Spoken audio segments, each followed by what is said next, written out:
Wow, that's a pretty intense statement to kick things off, right? It's from a futurist named Jacques Fresco. And what he's basically saying is that our whole way of life, our values, our society, it's all fundamentally broken. So the big question is, what on earth would make someone say something like that? Well, that's what we're going to dig into. We're going to look at the work of Jacques Fresco. He was this incredible industrial designer and social engineer who was convinced that our entire culture needs a complete overhaul. I mean, from the ground up. His whole argument was that we're basically living in the dark ages right now, and it's way past time we found the light switch. So, where do you even start with a redesign that big? Well, first up, Fresco tackles one of the most basic assumptions we have about ourselves, where our behavior actually comes from. You know, the age-old question, are we born a certain way, or are we made into who we are? So you've got these two big ideas, right? On one side, there's genetic destiny. This is the idea that people are just born bad, or they're born with creative genes or criminal genes. Fresco thought this was just a total cop-out. He was all in on the other side, environmental design. His whole point was that your values, you don't inherit them. They are literally programmed into you by the culture you grow up in.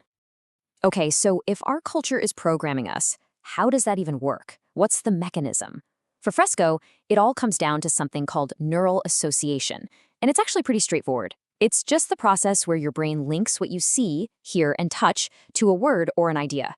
It's how we build our entire understanding of the world, brick by brick. Let me give you his classic example. Imagine you see a shape for the first time. The light from that shape hits your eye, a signal shoots to your brain, and at that exact moment, someone says the word cross. Boom, an association is made. Then maybe you touch it, feel its texture. That's another connection. And another. Everything you think you know is just a giant web of these associations, built up entirely from your own experiences. You're not born knowing any of it. And this is where things get really interesting. If everything we know is based on our experiences, what happens when those experiences are, really limited? What are the consequences of that? I mean, think about this for a second. If I asked you to draw a house, what do you draw? It's probably a square with a triangle on top, right? Maybe a little chimney. Fresco's whole point is that we're trapped. We can only think in terms of what we've already seen. And we use those old, baked-in ideas to judge anything new that comes along. So what happens when someone shows you something completely different, like a dome-shaped house? The immediate gut reaction for most people is, whoa, what is that? Who'd want to live in that thing? It doesn't match the picture of house in our heads, so we just reject it out of hand, even if it's way, way better. And here's the crazy part. The dome is, by almost every metric, a better design. Fresco would always point out that it's one of the strongest shapes in nature. A concrete dome? It's fireproof, termite-proof. It can handle an earthquake way better than a wooden box. But we still build the box. Why?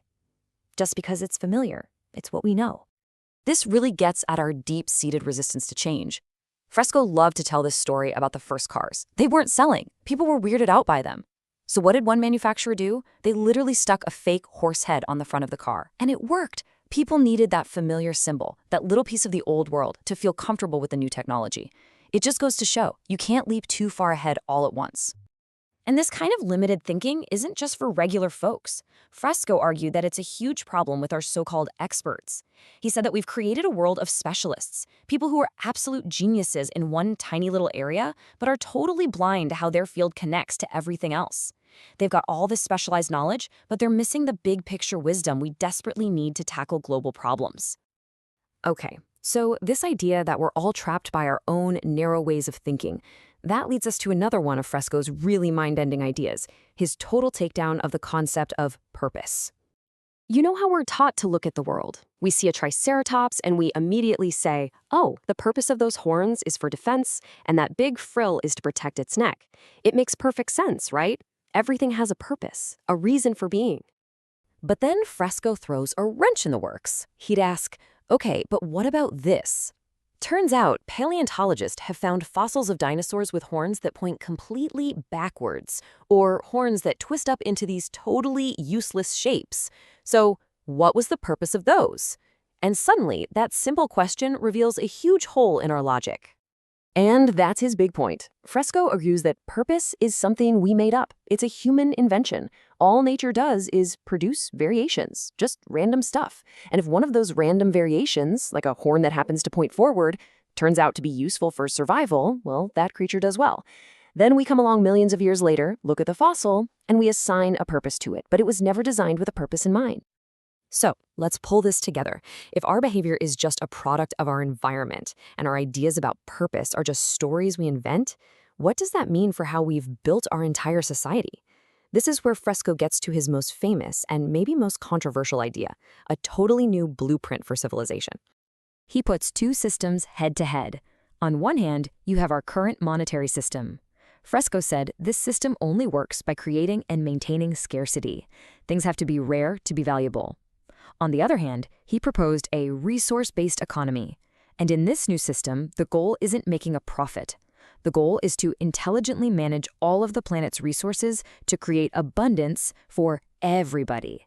If you do that, he argued, you completely change human behavior itself. And his logic is actually pretty simple when you think about it. Why would you ever steal a camera if you could just go to a local center and pick one up for free? Why would you hoard stuff if you knew you could get whatever you needed whenever you needed it? The idea is that by making everything accessible to everyone, you pull out the root cause of most crime: theft, corruption, greed. It all just becomes irrelevant. This brings us to another one of his really challenging statements. He said that work, the 9-to-5 grind, is for slaves. He saw it as a system designed to just drain you of your life, your potential. I mean, why should any human being have to spend the best years of their life doing some boring, repetitive, soul-crushing job that a machine could do in a fraction of the time? And that was Fresco's vision, a world where automation isn't something to be afraid of, it's our liberation. The machines would handle all the dull, dangerous, repetitive stuff, and that would free up all of humanity to pursue what really matters: art, science, music, exploration, to finally start solving the problems we should have been focused on all along. But here's the thing. Building a world like that takes more than just cool new gadgets and robots. Fresco was very clear about this. It requires a completely new way for us to think and a new way for us to talk to each other. He said we have to shift from debate to dialogue. Think about it. In a debate, what's the goal? It's to win, to prove the other person wrong and defend your own position, no matter what. That's our political system in a nutshell. But in a true dialogue, the goal is totally different. The goal is to work together, to explore every single idea, and find the best possible solution based on the actual evidence. And what language would we use for this new conversation? It wouldn't be English or Russian or political slogans. It would be the language of science and technology. Think about a blueprint for a clean water system. Someone in Japan, someone in Germany, and someone in Brazil can all look at that same blueprint and understand it perfectly. It's a language based on physical reality, not on cultural beliefs. And Fresco believed that's the only language that could ever truly unite us.